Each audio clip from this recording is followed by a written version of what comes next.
జై కాంగ్రెస్, జై జై కాంగ్రెస్.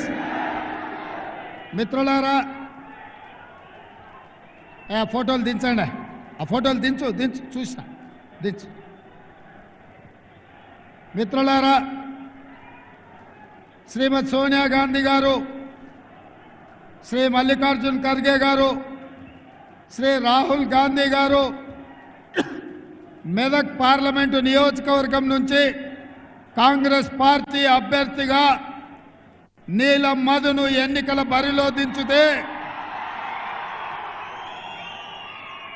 మన అభిమాన నాయకుడు కన్యాకుమారి నుంచి కశ్మీర్ వరకు 150 రోజులు 4000 కిలోమీటర్లు మండు టెండలో మంచు కొండల్లో పాదయాత్ర చేసి, అదేవిధంగా మణిపూర్ నుంచి ముంబై వరకు 6700 కిలోమీటర్లు యాత్ర చేసి ఈ దేశంలో ఉన్న దళితులు, గిరిజనులు, ఆదివాసీలు, మహిళలు, మైనారిటీలు, విద్యార్థులు, నిరుద్యోగుల, యువకుల యొక్క గుండె చప్పుడు విని ఈరోజు మెదక్ పార్లమెంటులో నీలం మధును గెలిపించడానికి, మనకు అండగా నిలబడడానికి శ్రీ రాహుల్ గాంధీ గారు విచ్చేసి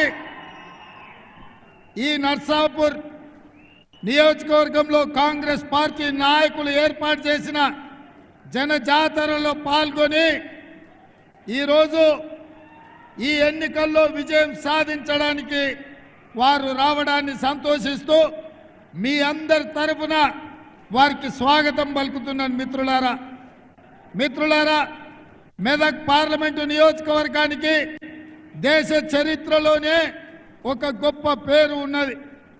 ఆనాడు దేశంలో జనతా పార్టీ విఫలమై, దేశ రాజకీయాలు అల్లకల్లోలమై, దేశంలో ప్రభుత్వమే లేని అరాచకం తాండవిస్తున్న సందర్భంగా శ్రీమతి ఇందిరాగాంధీ గారు 1980లో ఇదే మెదక్ పార్లమెంటు నుంచి ఎన్నికల బరిలో దిగి అత్యధిక మెజార్టీతో గెలిచి ఈ దేశానికి ప్రధానమంత్రిగా ఎన్నికైన సంగతి ఇక్కడున్న ప్రతి ఒక్క మెదక్ బిడ్డకు తెలుసు.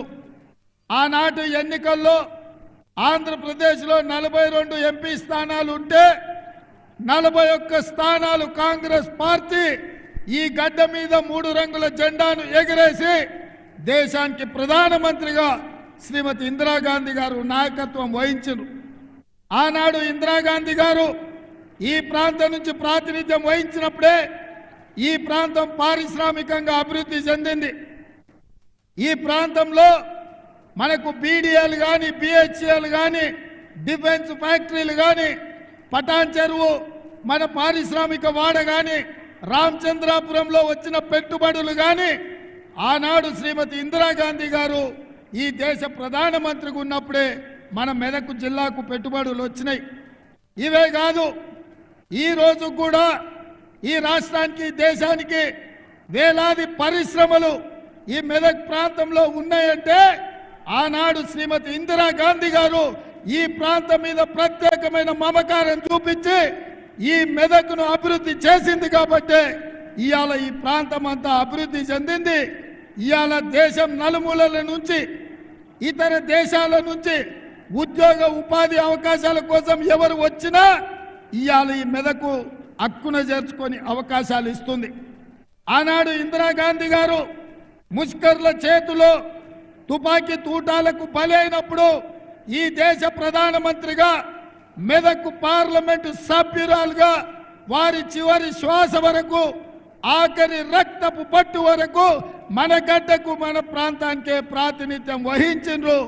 వారు ఇక్కడి నుంచే ప్రాతినిధ్యం వహించినప్పుడు కీర్తిశేషులు అయ్యిండ్రు. అట్లాంటి మెదక్ పార్లమెంటు నియోజకవర్గం గత 25 సంవత్సరాలుగా 1999 నుంచి 2024 వరకు ఈ పార్లమెంటు నియోజకవర్గం బీజేపీ, బీఆర్ఎస్ చేతిలోనే మగ్గిపోయింది. అందుకే ఈనాడు ఈ ప్రాంతానికి విముక్తి కలిగించే అవకాశం మీ చేతుల్లో ఉంది. అందుకే రాహుల్ గాంధీ గారు ఒక బలైన వర్గాల బిడ్డ నీలం మధు ముదిరాజును ఈ ఎన్నికల్లో దించి ఆనాడు ఇందిరాగాంధీ గారు ప్రాతినిధ్యం వహించిన ఈ పార్లమెంటులో నీలం మధును ఈరోజు కాంగ్రెస్ పార్టీ ఎన్నికల బరిలో దించింది. ఈరోజు బీజేపీ నుంచి నిలబడ్డ ఆయన ఎవరో కాదు, పక్కనే దుబ్బాక ఉప ఎన్నికల్లో ఎమ్మెల్యేగా గెలిచి మోడీ నుంచి వేల కోట్ల రూపాయలు నిధులు తెస్తామని దుబ్బాక ప్రజల చెవుల్లో పువ్వు పెడితే ఆ పువ్వును మొన్న శాసనసభ ఎన్నికల్లో బండకేసి కొట్టిండ్రు, ఉప్పు తీసి ఉప్పు పోసి పాత రేసిండ్రు.